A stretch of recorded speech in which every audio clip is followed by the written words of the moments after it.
Subscribe करिए हमारे channel target UP TET CTET को और बेल आइकन को दबाइए। हेलो फ्रेंड्स, मैं रेनू स्वागत करती हूँ आप सभी भावी अध्यापक एवं अध्यापिकाओं का आपके अपने channel target UP TET CTET में। दोस्तों, आज की इस वीडियो में हम पढ़ने वाले हैं आप लोगों के डीएलएड सेकेंड सेमेस्टर के फर्स्ट पेपर वर्तमान भारतीय समाज एवं प्रारंभिक शिक्षा के 2019 के क्वेश्चन पेपर का हल। 2019 में क्वेश्चन पेपर कैसा आया था, क्वेश्चंस किस प्रकार के आए थे, हम सभी क्वेश्चंस को यहाँ पर सॉल्व करेंगे और हर एक क्वेश्चन को अच्छे से पढ़ते हुए समझते हुए आगे बढ़ेंगे। दोस्तों, आपको जैसा कि पता है कि ऑलरेडी ये 50 नंबर का पेपर होता है और इसमें 2 घंटे का समय होता है, तो आपको प्रैक्टिस करने की बहुत ज़रूरत है। आपको ऑलरेडी मैंने बताया है 2016 का पेपर करवा चुकी हूँ मैं, 2017 का करवा दिया है, 2018 का करवा दिया है, 2019 का भी आज करवा रही हूँ। तो इस तरीके से आपको कंप्लीट सभी ईयर्स के यहाँ पर पेपर सॉल्व अगर आप कर लेते हैं तो आपका जो तैयारी है, आपकी जो तैयारी है वो बहुत बहुत अच्छी हो जाएगी और आप कम समय में किस तरीके से इसी 2 घंटे के अंदर आपको कैसे इन सभी क्वेश्चंस का आंसर देना है, इसके लिए भी आप तैयार हो जाएंगे। तो दोस्तों, चलिए वस्तुनिष्ठ प्रश्नों को हम स्टार्ट करते हैं। सबसे पहले तो क्वेश्चन नंबर 1 है, शिक्षा वह है जो जीवन को संपूर्ण सत्ता के साथ स्थापित करने की शक्ति देती है, यह विचार किसका है? यह विचार है दोस्तों, यहाँ पर पहले ऑप्शंस हम देख लेते हैं, महात्मा गांधी का, एरिस का, रविंद्रनाथ टैगोर जी का या फिर स्वामी विवेकानंद का। दोस्तों, आप लोग के सीरीज में ये क्वेश्चन दिया था और सीरीज में उसने 2 जगह आंसर, एक जगह आंसर लिखा था रविंद्रनाथ टैगोर और एक जगह लिखा था स्वामी विवेकानंद, लेकिन जो राइट आंसर है वो है ऑप्शन सा रविंद्रनाथ टैगोर। गुरुदेव रविंद्रनाथ टैगोर जी ने ये कथन कहा था और यहाँ पर आप क्लियर कर लीजिए कि राइट आंसर यही है, क्योंकि कहीं कहीं गलत आंसर दे देता है जिसकी वजह से आप लोग कंफ्यूज हो जाते हैं। तो आप ये देखिए 2018 में भी यही क्वेश्चन सेम पूछा गया, 2019 के पेपर में भी आप देखिए पूछा गया है। इसके बाद क्वेश्चन नंबर 2 है, गिजुभाई बधेका द्वारा लिखित पुस्तक है Das Kapital, discovery of India, my experiment with truth या फिर प्राथमिक शाला में भाषा शिक्षा। आपको अच्छे से पता है कि गिजुभाई बधेका ने ही कहा है कि बाल देव भव, बालकों की तुलना देवताओं से की है इन्होंने। इसके अलावा इन्होंने एक पुस्तक लिखी है जिसका नाम है दिवा स्वप्न, वो भी कई बार आपके एग्जाम में पूछा गया है। यहाँ पर ऑप्शन ब में डिस्कवरी ऑफ इंडिया दिया है, इसको लिखा है पंडित जवाहरलाल नेहरू जी ने। और ये जिन भी प्रशिक्षुओं ने यूपी बोर्ड से इंटरमीडिएट अपना कंप्लीट किया होगा तो उनको ये चैप्टर मिला होगा डिस्कवरी ऑफ इंडिया इंग्लिश के पेपर में। इसके अलावा यहाँ पर माई एक्सपेरिमेंट विथ ट्रुथ ये महात्मा गांधी जी ने लिखा है और यहाँ पर प्राथमिक शाला में जो शिक्षा है यही लिखी गई है, यही किताब किसके द्वारा? गिजुभाई बधेका के द्वारा। इसके अलावा दिवा स्वप्न भी इन्होंने लिखा है और ये दोनों ही बहुत ही इंपॉर्टेंट हैं। गिजुभाई बधेका ने बालकों को बाल देव भव कहा और ये भी बार बार पूछा गया है। इसके अलावा इन्होंने स्कूल को बाल भवन के नाम से पुकारा। क्वेश्चन नंबर 3 है, पाठशाला को बाग, शिक्षा को पौधा व। दोस्तों, यहाँ पर पाठशाला को बाग और शिशुओं को पौधा तथा शिक्षकों को माली किसने कहा? यानी कि पाठशाला एक बाग की तरह है और जो इसमें बच्चे हैं, जो बच्चे पढ़ते हैं वो क्या हैं? वो पौधा है और जो शिक्षक है वो माली की तरह क्या करता है? इनकी देखभाल करता है। ये किसने कहा है? ये कहा है, आपको अच्छे से पता है किसने कहा है, फिर भी मैं ऑप्शंस पढ़ देती हूँ, फ्रॉबेल, रूसो, मॉन्टेसरी या फिर जॉन डीवी। तो किसने कहा है? फ्रॉबेल ने कहा है। फ्रॉबेल ने ही स्कूल को क्या नाम दिया था? Kinder garden. तो आप लोग याद रखिएगा कि किस तरीके से फ्रॉबेल ने स्कूल की तुलना एक बाग से की है जिसमें जो शिशु होते हैं या फिर जो बच्चे होते हैं वो क्या होते हैं? वो पौधा होते हैं और शिक्षक माली होता है। तो ऑप्शन बा बिल्कुल सही हो गया। इसके बाद क्वेश्चन नंबर 4 है, शिक्षा का प्रमुख उद्देश्य है मानसिक विकास, शारीरिक विकास, सर्वांगीण विकास या फिर सामाजिक विकास। आप सभी को अच्छे से पता है कि शिक्षा का प्रमुख उद्देश्य है सर्वांगीण विकास।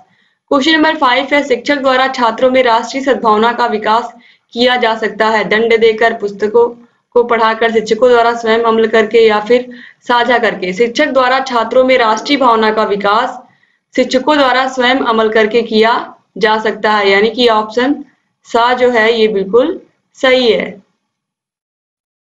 क्वेश्चन नंबर 6 है, मनुष्य की अंतर्निहित पूर्णता को अभिव्यक्त करना ही शिक्षा है।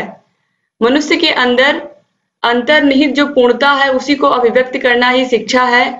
यह विचार किसका है? रविंद्रनाथ टैगोर जी का, स्वामी विवेकानंद का, अरस्तु का या फिर महात्मा गांधी का। दोस्तों, राइट आंसर है ऑप्शन बा, स्वामी विवेकानंद का ये कथन है, बहुत ही इंपॉर्टेंट कथन है।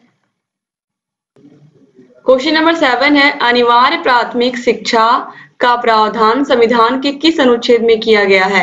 41, 43, 45 या फिर 49? तो राइट आंसर है दोस्तों ऑप्शन सा 45, यानी कि धारा 45 में अनिवार्य प्राथमिक शिक्षा का प्रावधान किया गया है।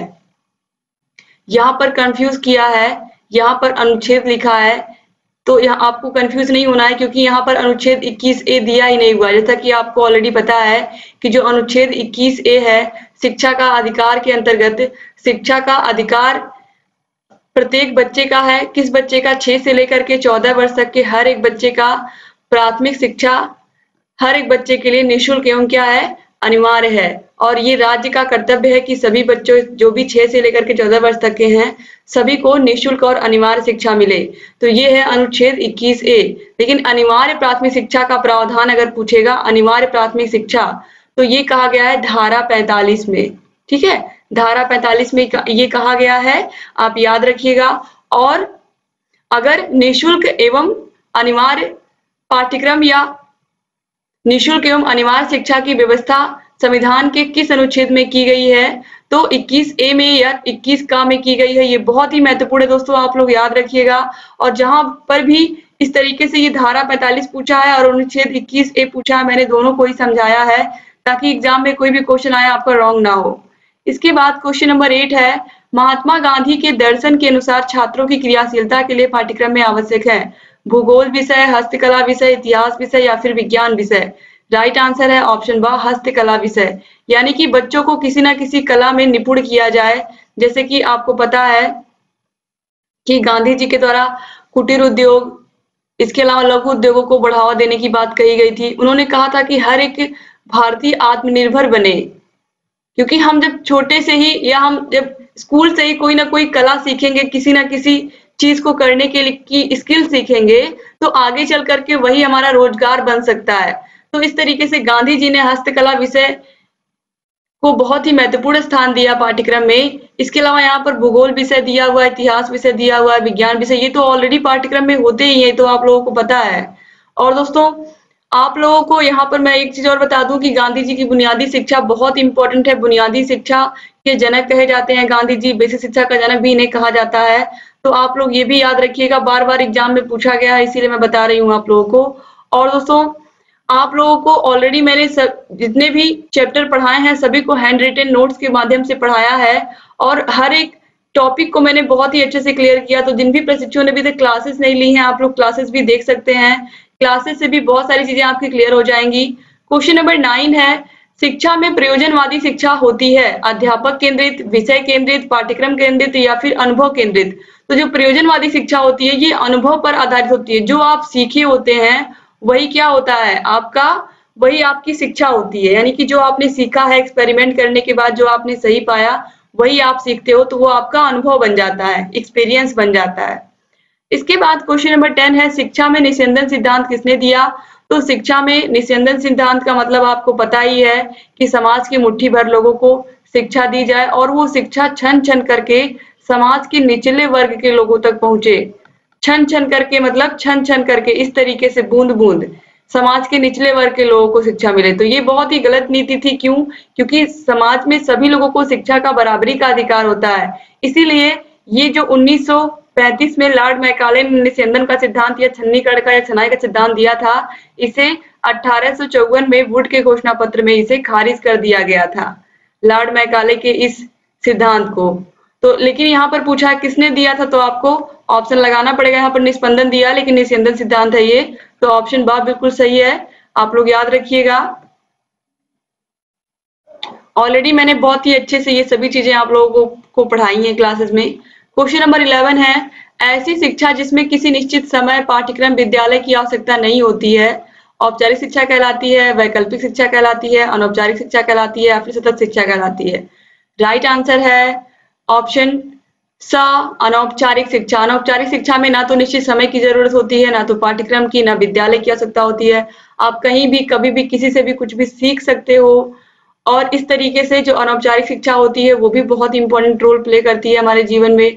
और औपचारिक का तो आपको पता है, इसका निश्चित पाठ्यक्रम होता है, निश्चित समय होता है, अब विद्यालय में जाकर के आप शिक्षा ग्रहण करते हो। क्वेश्चन नंबर 12 है सीखने के लिए स्वतंत्रता एवं निरंतरता आवश्यक है, यह विचार किसका है? फ्रॉवेल का, हल का, डाल्टन का या फिर सिम्पसन का? राइट आंसर है ऑप्शन आ, ये फ्रॉवेल का कथन है। क्वेश्चन नंबर 13 है, बौद्ध शिक्षा का प्रमुख केंद्र था हस्तिनापुर, नालंदा, कोलकाता या फिर अहमदाबाद? राइट आंसर है ऑप्शन बा, नालंदा। क्वेश्चन नंबर 14 है, सभी धर्मों के प्रति सहनशील अध्ययन को प्रोत्साहित करने का सुझाव किसने दिया? सभी धर्मों के प्रति सहनशील अध्ययन को प्रोत्साहित करने का सुझाव किसने दिया था? वर्धा योजना ने दिया था, कामत योजना ने, कोठारी योजना ने या फिर राधा कृष्णन योजना ने? राइट आंसर है ऑप्शन सा, कोठारी योजना ने। क्वेश्चन नंबर 15 है, जॉन ड्यूबी द्वारा लिखित पुस्तक है द रिपब्लिक, दास कैपिटल, सीमार्क या फिर democracy and education? Right answer है दोस्तों option the democracy and education. इसके बाद यहाँ से अति लघु उत्तरीय क्वेश्चन स्टार्ट है। अति लघु उत्तरीय क्वेश्चंस में क्वेश्चन नंबर 16 है, बुनियादी शिक्षा का जनक माना जाता है। आपको मैंने अभी बताया है कि बुनियादी शिक्षा या बेसिक शिक्षा के जनक कौन है। दोस्तों बुनियादी शिक्षा का जनक कहा जाता है महात्मा गांधी जी को। ये क्वेश्चन बहुत ही इंपॉर्टेंट है। इसके अलावा यहाँ पर देखिए एनसीटी से संबंधित उत्तर प्रदेश का कार्य कहाँ से होता है? तो question number 17, NCT national council for teacher education इसका फुल फॉर्म होता है। और इससे संबंधित उत्तर प्रदेश का कार्य कहाँ से होता है? पूर्व में जयपुर से संचालित हो रहा था किंतु वर्तमान में दिल्ली से होता है। तो अगर एग्जाम में पूछता है कि एनसीटी का कार्यालय कहाँ है तो आपको दिल्ली ही बताना है, ठीक है।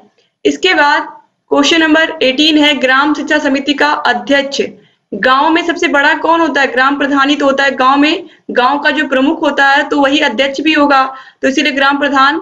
और अगर सचिव पूछेगा तो सचिव कौन होगा? प्रधाना अध्यापक। ये ऑलरेडी मैं आप लोगों को बता चुकी हूँ। क्वेश्चन नंबर 19 है, बौद्धकालीन शिक्षा का प्रमुख उद्देश्य यही था। क्वेश्चन नंबर 19, बौद्धकालीन शिक्षा का प्रमुख उद्देश्य बताइए। तो बौद्धकालीन शिक्षा का प्रमुख उद्देश्य था मोक्ष प्राप्ति या निर्वाण की प्राप्ति। क्वेश्चन नंबर 20 है, बुनियादी शिक्षा का अर्थ बताइए। बुनियादी शिक्षा का अर्थ स्पष्ट करते हुए गांधी जी ने कहा है, हमारी बुनियादी शिक्षा पद्धति मस्तिष्क, शरीर, आत्मा तीनों का विकास करती है। जब तक शिक्षा द्वारा इन तीनों शक्तियों का सामंजस्य युक्त विकास नहीं होता है तब तक इसका कोई मूल्य नहीं है। क्वेश्चन नंबर 21 है, छात्र छात्राओं में मूल्यों के विकास हेतु कौन कौन से जनसंचार के साधन है? तो छात्र छात्राओं में मूल्यों के विकास के लिए आकाशवाणी, दूरदर्शन, टेप रिकॉर्डर, समाचार पत्र पत्रिकाएं, चलचित्र आदि हैं। इसके बाद क्वेश्चन नंबर 22 है, भूमंडलीय ताप वृद्धि किसे कहते हैं? जिसे हम इंग्लिश में ग्लोबल वार्मिंग कहते हैं। पृथ्वी का ताप हर साल धीरे धीरे और इंक्रीज हो रहा है, बढ़ता जा रहा है। सामान्यतः भूमंडलीय ताप का आशय पृथ्वी के ताप में क्रमशः आगे आने वाली वृद्धि से होती है। इसके बाद क्वेश्चन नंबर 23 है, किन्हीं 4 मानवीय मूल्यों का उल्लेख करिए। तो सच्चाई, सत्यनिष्ठा, उत्तरदायित्व की भावना, दयावान, इसके अलावा ईमानदारी, ये सभी मानवीय मूल्यों के अंतर्गत आते हैं। क्वेश्चन नंबर 24, जल संचयन का मूल सिद्धांत क्या है? जल संचयन का मूल सिद्धांत है जल का संरक्षण करना, यानी कि जो वर्षा का जल आ रहा है उसको एकत्रित करना। जहां पर पानी की समस्या होती है ऐसी जगहों पर उस पानी को एकत्रित करके वाटर हार्वेस्टिंग करना। इसके अलावा जो बारिश का जल है उसे एकत्र करना, चाहे वो तालाबों के माध्यम से हो, कुओं के माध्यम से, क्योंकि यही जल रिस करके कहाँ जाता है? पृथ्वी के तली में जाता है और जिससे हमारे भूमिगत जल का स्तर जो है वो बना रहता है। इसके बाद दोस्तों क्वेश्चन नंबर 25 है, जल प्रदूषण को दूर करने के उपाय बताइए। दोस्तों जल प्रदूषण को दूर करने के 2 उपायों में पहला आप लिख सकते हो, नदी और तालाबों में नालियों का पानी, नालियों का जो गंदा पानी है वो ना जाने पाए, इसके लिए हमें उपाय करना चाहिए ताकि जो जल है वो स्वच्छ रहे। तो अगर नदी और तालाबों में नालियों का जो गंदा पानी है वो नहीं जाएगा तो प्रदूषण को काफी हद तक हम कम कर सकते हैं। इसके अलावा कल कारखानों से भी जो गंदा पानी जाता है उसको भी नदियों में ना मिलने दिया जाए। इसके अलावा नदियों में जो मृत पशु होते हैं उनको अक्सर फेंक दिया जाता है, इससे भी क्या होता है? जल प्रदूषित होता है। तो ये 2 प्रमुख कारण है। इसके अलावा और भी बहुत सारे कारण है, आप लिख सकते हैं दोस्तों। नदियों के समीप गंदे बर्तन तथा मरीजों के कपड़े नहीं धोने चाहिए। इसके अलावा नदी तथा तालाबों में पशुओं को नहलाने तथा वाहनों को धोने पर प्रतिबंध लगा देना चाहिए। तो ये सभी चीजें याद रखनी चाहिए आप लोगों को। इसके बाद आगे बढ़ेंगे हम। क्वेश्चन नंबर 26 है, वैदिक साहित्य में शिक्षा शब्द का प्रयोग किन अर्थों में किया गया है? तो वैदिक साहित्य में शिक्षा शब्द का प्रयोग विद्या, ज्ञान, बोध और विनय के रूप में किया गया है। यहाँ पर हर जगह मैंने देखा विजय लिखा है, लेकिन यहाँ पर विजय नहीं बल्कि क्या होगा, विनय होगा, क्योंकि विद्या ददाति विनयम। इसके बाद क्वेश्चन नंबर 27 है, बालिका शिक्षा का आशय बताइए। बालिका शिक्षा से आशय है कि सभी बालिकाओं के शैक्षिक अवसरों की समानता प्राप्त हो, सभी बालिकाओं को शैक्षिक अवसरों की समानता प्राप्त हो, बालिकाओं की शिक्षा के प्रति उचित दृष्टिकोण रखा जाए। क्वेश्चन नंबर 28 है, अनौपचारिक शिक्षा का उद्देश्य बताइए। अनौपचारिक शिक्षा का उद्देश्य जीवन से संबंधित उन अनुभवों से है जिन्हें हम बिना किसी व्यवस्थित प्रयास, संस्था तथा साधन की व्यवहारिक स्थिति से प्राप्त करते हैं। इसके बाद क्वेश्चन नंबर 29 है, दूरस्थ शिक्षा का उद्देश्य बताइए। दूरस्थ शिक्षा का मुख्य उद्देश्य ऐसे व्यक्तियों को शिक्षा देने से है जिनके आसपास कोई संस्था नहीं है और समय का अभाव है और वे जीवन को अपने उन्नतिशील बनाना चाहते हैं। वो अपने जीवन को उन्नतिशील बनाना चाहते हैं। इसका मतलब है ऐसे लोग जो कहीं जॉब करते हैं, जिनके आसपास कोई संस्था नहीं है जहां पर जाकर के वो पढ़ाई कर सके, या उनके पास उतना समय नहीं है, तो ऐसे लोग दूरस्थ शिक्षा के माध्यम से, पत्राचार के माध्यम से या डिस्टेंस लर्निंग के माध्यम से पढ़ाई करते हैं। क्वेश्चन नंबर 30 है, शिक्षा और समाज का संबंध बताइए। शिक्षा और समाज का संबंध, व्यक्ति जिस समाज में रहता है उसी समाज की परिस्थितियों के अनुसार उसकी शिक्षा का प्रबंध किया जाना चाहिए। शिक्षा का प्रबंध इस तरह किया जाना चाहिए कि व्यक्ति अपने समाज की आवश्यकताओं को पूरा कर सके, यानी कि जो आपने शिक्षा ग्रहण की है वो भविष्य में आपके समाज में जो भी आवश्यकताएं हैं उनको पूरा कर सके। तो इस तरीके से यहाँ पर आपके सभी अति लघु त्रि क्वेश्चन कंप्लीट होते हैं। अब हम लघु त्रि क्वेश्चन को देखेंगे। क्वेश्चन नंबर 31, वैदिक कालीन शिक्षा की विशेषताओं में देखिए, वैदिक काल में शिक्षा की विशेषताएं अथवा शिक्षा के उद्देश्य इस प्रकार थे, चाहे विशेषताएं हो चाहे उद्देश्य हो, एक ही चीज है, मोक्ष प्राप्त करना, संस्कृति का संरक्षण करना, स्वस्थ चरित्र का विकास करना, सामाजिक कुशलता की प्राप्ति, व्यक्तित्व का विकास, चरित्र का विकास, यही सब चीजें क्या थी, वैदिक कालीन शिक्षा की विशेषताएं थी।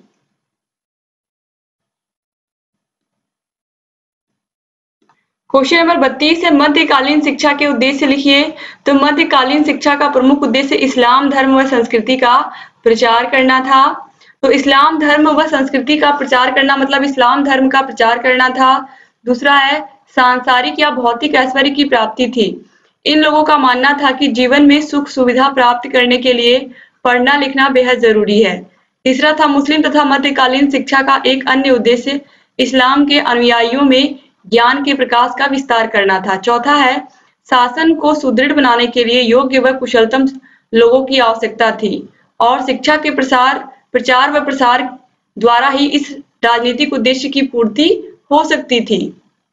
क्वेश्चन नंबर 33, वर्तमान में शिक्षा के उद्देश्यों को प्रभावित करने वाले प्रमुख कारकों को बताइए। तो दोस्तों चलिए देखते हैं, वर्तमान भारत में शिक्षा के उद्देश्यों को प्रभावित करने वाले कौन कौन से कारक हैं।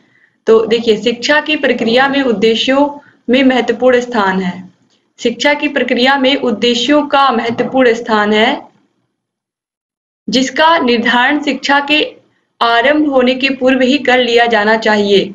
इसके लिए उन सिद्धांतों अथवा आधारों के संबंध में विचार करना चाहिए जिसकी सहायता से उनका निर्धारण किया जा सकता है। शिक्षा के उद्देश्यों को प्रभावित करने वाले कारक निम्न हैं। पहला है, देश व काल की परिस्थितियों के अनुसार जीवन और शिक्षा का घनिष्ठ संबंध है, अतः शिक्षा को व्यक्ति के जीवन के अनुरूप ही होना चाहिए। इसके बाद दूसरा है, उच्च एवं महान आदर्श। उच्च एवं महान आदर्श, शिक्षा के उद्देश्यों को उच्च एवं महान आदर्शों पर आधारित होना चाहिए, तभी व्यक्ति उसकी ओर आकृष्ट होगा। ये उच्च आदर्श राष्ट्र की संस्कृति, धर्म व जीवन दर्शन से संबंधित होने चाहिए। इसके बाद तीसरा है, नमनीयता। शैक्षिक उद्देश्यों में नमनीयता आवश्यक प्रतीत होती है, जिससे बालक की प्रकृति और रुचियों में भिन्नता को ध्यान में रखा जा सके। चौथा है, व्यक्ति की आवश्यकताएं। शिक्षा द्वारा व्यक्ति की आवश्यकताओं की पूर्ति होना आवश्यक है। पांचवा है, सर्वांगीण विकास पर बल। शिक्षा के उद्देश्य व्यक्ति के जीवन के सभी पक्षों के विकास पर आधारित होने चाहिए। दूसरे शब्दों में कहें, ये उद्देश्य व्यक्तित्व के सर्वांगीण विकास पर बल देने वाले होने चाहिए। व्यक्तित्व के संपूर्ण विकास पर ध्यान न देने से व्यक्ति का एकांकी विकास होता है, जिसे उचित नहीं कहा जा सकता है। यानी कि जो शिक्षा होती है वो व्यक्ति का सर्वांगीण विकास करती है। इसके अलावा छठवां है व्यक्ति और समाज में सामंजस्य। व्यक्ति समाज में रहता है, वह अपनी आवश्यकताओं के लिए समाज पर निर्भर है।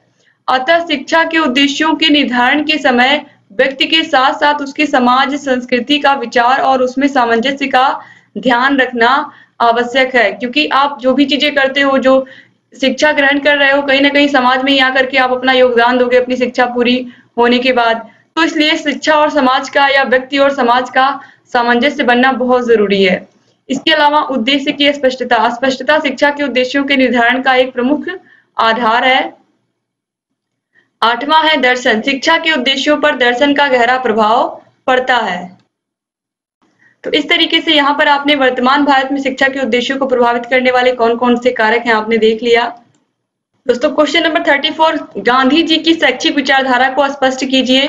तो उनकी शैक्षिक विचारधारा के मूल में भारतीय संस्कृति थी। जैसा कि उनका मत था कि तत्कालीन वर्तमान शिक्षा विदेशी संस्कृति पर आधारित है और भारतीय संस्कृति को इसने पूर्णतया बहिष्कृत कर दिया है।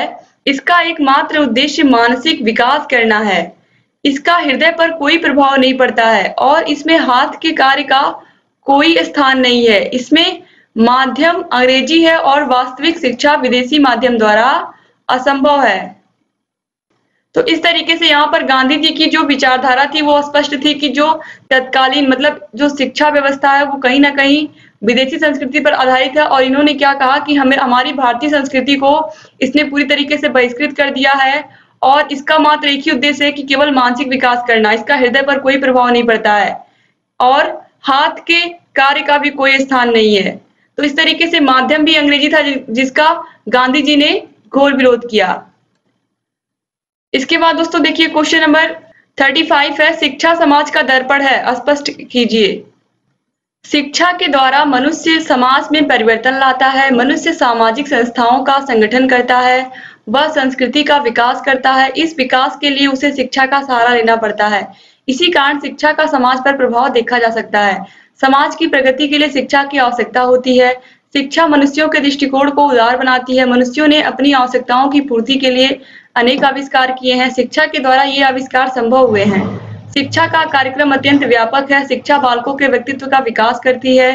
शिक्षा का कार्य व्यक्ति के वातावरण का रूप परिवर्तन करने या उसमें सुधार करने के योग्य बनाना है। समाज अपनी आवश्यकताओं व मान्यताओं के अनुसार शिक्षा की व्यवस्था करता है तथा समाज की संरचना आर्थिक, सामाजिक, राजनीतिक आदि दशाओं पर प्रकाश डालती है। समाज में होने वाले परिवर्तन तथा मानव में चेतना को जागृत करना तथा व्यक्तित्व को समायोजन के योग्य बनाना शिक्षा का ही कार्य है। इस प्रकार यह स्पष्ट है कि समाज के विकास का मूल शिक्षा है, क्योंकि शिक्षा समाज के प्रत्येक पहलू को प्रभावित करती है और समाज का दर्पण है। क्वेश्चन नंबर 36 है, मारिया मॉन्टेसरी के शिक्षा पद्धति का उल्लेख कीजिए। दोस्तों मारिया मॉन्टेसरी ने शिक्षा के क्षेत्र में अपना बहुत ज्यादा योगदान दिया है। इन्होंने मानसिक रूप से जो कमजोर बालक थे उनकी शिक्षा पर भी इन्होंने विशेष रूप से ध्यान दिया था और इन्होंने ही ज्ञानेंद्रियों की शिक्षा, कर्मेंद्रियों की शिक्षा और भाषा की शिक्षा पर बल दिया था। यहाँ पर आप देखिए छात्रों को भावी जीवन के लिए तैयार करना, ये इनकी शिक्षा पद्धति का उद्देश्य था। इसके अलावा छात्रों में शांति, सेवा, धर्म एवं मानवता की शिक्षा तथा नैतिकता का विकास करना। इसके अलावा छात्रों को सर्वप्रथम प्रकृति के सानिध्य में रखकर उनके पदार्पण की समुचित जानकारी करना। छात्रों में समायोजन की क्षमता को विकसित करके नवीन परिस्थितियों में समायोजन स्थापित करने में सहायता प्रदान करना। क्वेश्चन नंबर 37, वुड डिस्पैच की विशेषताएं बताइए। तो वुड डिस्पैच की प्रमुख विशेषताएं देखिए दोस्तों, सन 1854 में बोर्ड ऑफ कंट्रोल के प्रधान के रूप में चार्ल्स वुड ने भारतीयों की शैक्षिक आवश्यकताओं को ध्यान में रखकर शिक्षा नीति को बनाया। अपने नवीन लक्ष्यों के कारण इसे शिक्षा का मैग्ना कार्टा या भारतीय शिक्षा का मैग्ना कार्टा या भारतीय शिक्षा का महाधिकार पत्र भी कहते हैं। ये मैं बार बार आपको बता चुकी हूँ। इसकी मुख्य बातें क्या थी? शिक्षा का मकसद अंग्रेजी साहित्य एवं पाश्चात्य ज्ञान का प्रसार करना था, क्योंकि अंग्रेज से तो अंग्रेजी का प्रचार तो करते ही, वैसे भी आप लोगों को पता ही है। इसके अलावा अंग्रेजी शिक्षा देसी भाषाओं के माध्यम से दी जानी चाहिए। इसके अलावा पाठ्यक्रम में भारतीय साहित्य तथा संस्कृति को भी आवश्यक स्थान दिया जाए। शिक्षकों के लिए प्रशिक्षण की व्यवस्था हो, यानी कि जैसे आज के टाइम पर जो शिक्षक होते हैं वो बीएड, बीटीसी इस तरीके का कोई ना कोई कोर्स किए होते हैं, तो उस टाइम पर भी इस चीज के लिए बहस थी कि बच्चों को जो शिक्षा दें, जो शिक्षक वो प्रशिक्षित रहें।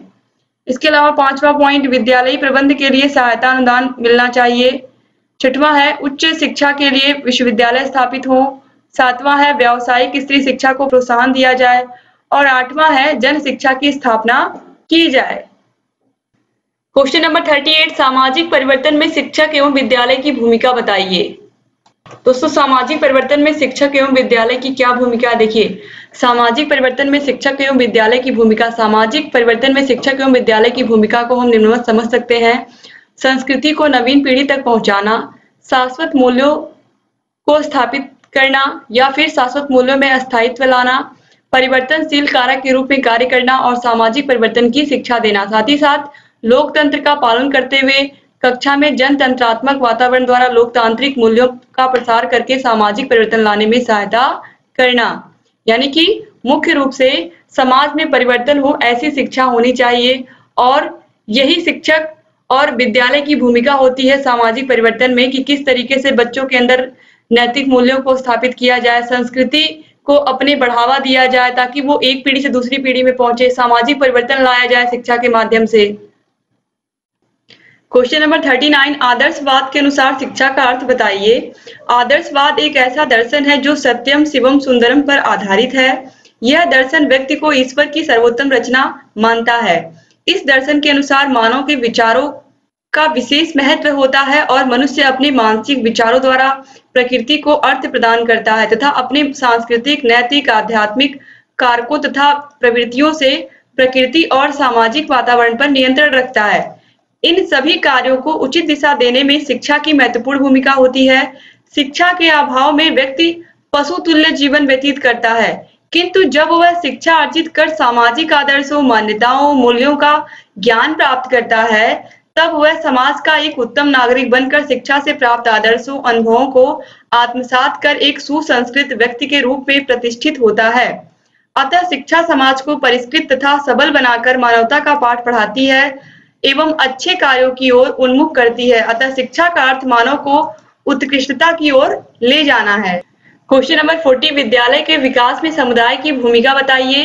दोस्तों, विद्यालय की विकास में समुदाय की महत्वपूर्ण भूमिका होती है। चलिए देखते हैं कौन कौन सी भूमिका होती है। पहली है अभिभावक शिक्षक संघ की स्थापना करना। अभिभावकों तथा शिक्षकों के संपर्क हेतु अभिभावक शिक्षक परिषदों का निर्माण करना, जिसे हम कहते हैं पेरेंट टीचर मीटिंग।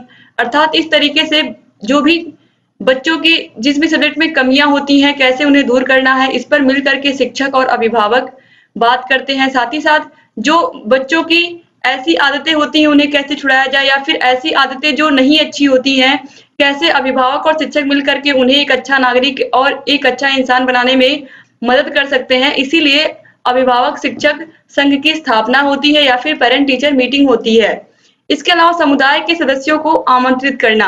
विद्यालय को समाज का केंद्र बनाया जाए जिसे समाज के सदस्य उसे अपना समझें। इसके अलावा प्रौढ़ शिक्षा केंद्र की स्थापना करना। समुदाय के प्रौढ़ों को साक्षर बनाने के लिए विद्यालय को प्रौढ़ शिक्षा का केंद्र बना सकते हैं। तो इस तरीके से आप देख सकते हैं कि विद्यालय के विकास में समुदाय की महत्वपूर्ण भूमिका होती है।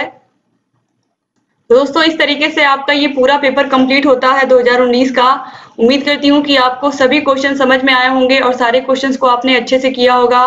दोस्तों, अगर अभी तक आपने हमारे चैनल को सब्सक्राइब नहीं किया तो प्लीज नीचे आपको रेड कलर का सब्सक्राइब बटन दिख रहा होगा, उसको प्रेस कर दीजिएगा। बगल में घंटी का भी निशान होगा, उसको भी दबा दीजिएगा, ताकि हम जो भी नई वीडियोस बनाते हैं उन सभी का नोटिफिकेशन आप लोग के पास समय से पहुंचे और आप हमारे सभी वीडियोस को ऐसे ही देखते रहें। यहाँ पर आपको आई बटन मिल जाएगा, यहाँ पर कोने पर आप जैसे ही आई बटन पर क्लिक करोगे, अब तक जितनी भी वीडियोस हमने बनाई हैं, जितने भी विषय पढ़ाए हैं, सभी विषयों का आपको यहाँ पर लिंक मिल जाएगा। सभी विषयों की वीडियोस आपके सामने आ जाएंगी खुलकर, बस केवल यहाँ पर आपको क्लिक करना है। इसके अलावा डिस्क्रिप्शन बॉक्स और कमेंट बॉक्स में भी सभी विषयों की लिंक मिल जाएगी। सभी विषयों के सभी वीडियोस को कभी भी कहीं भी आप देख सकते हैं और आपको जहां कहीं भी कोई भी दिक्कत है आप हमसे पूछ सकते हैं। टेलीग्राम जरूर ज्वाइन कर लीजिए दोस्तों। आप हमारे अगर टेलीग्राम से आप जुड़ते हैं तो आपको सभी विषयों की फ्री पीडीएफ मिलेगी। सभी विषयों के वीडियोस लगातार आपको यहाँ से मिलते रहेंगे। हर एक विषय को बहुत ही अच्छे से आप पढ़ सकते हैं, देख सकते हैं और जहाँ कहीं भी कोई भी समस्या है हमसे पूछ सकते हैं। दोस्तों, जिस तरीके से हम लोगों ने आपको सुव्यवस्थित तरीके से पढ़ाया है, आपके सेकेंड सेमेस्टर को आप पूरे यूट्यूब पर ढूंढ लीजिए, आपको कहीं भी इस तरीके से सुव्यवस्थित तरीके से पढ़ाया हुआ मैटर नहीं मिलेगा। क्योंकि हम लोगों ने हैंड रिटेन नोट्स, हाथ से लिख करके नोट्स बनाया है, फिर आप लोगों को पढ़ाया है, उसके बाद सभी चैप्टर्स के इंपॉर्टेंट क्वेश्चंस करवाए हैं। सभी विषयों के प्रीवियस ईयर क्वेश्चन पेपर्स हम लगभग सॉल्व करवा चुके हैं। तो इस तरीके से आप देखेंगे कि आप अगर यहाँ हमारे चैनल से पढ़ते हैं तो आपको सभी विषयों की नॉलेज कंप्लीट मिलेगी। सभी विषयों को मैंने समझा करके पढ़ाया है तो आप लोगों को समझने में भी बहुत आसानी होगी और आपका सभी विषय बहुत ही अच्छे से तैयार हो जाएंगे। आपके सभी विषय बहुत ही अच्छे से तैयार हो जाएंगे और आपकी तैयारी सबसे अच्छी रहेगी। और जब तैयारी अच्छी रहेगी तो स्कोर भी अच्छे ही आएंगे। और आप लोग ऐसे ही बने रहिए दोस्तों। जहाँ कहीं भी कोई भी दिक्कत है आप हमसे पूछते रहिए। आपकी सभी समस्याओं का समाधान target UP TET CTET channel करता आ रहा है, लगातार करता रहेगा। बस ऐसे ही आप हमारे चैनल से बने रहिए और सभी वीडियोस को देखते रहिए। एक बार फिर से आप सभी लोगों का बहुत बहुत धन्यवाद। मिलते हैं नेक्स्ट वीडियो में। तब तक अपना ख्याल रखिएगा, अपने परिवार का ख्याल रखिएगा और ऐसे ही हमारे चैनल से बने रहिएगा। जय हिंद दोस्तों।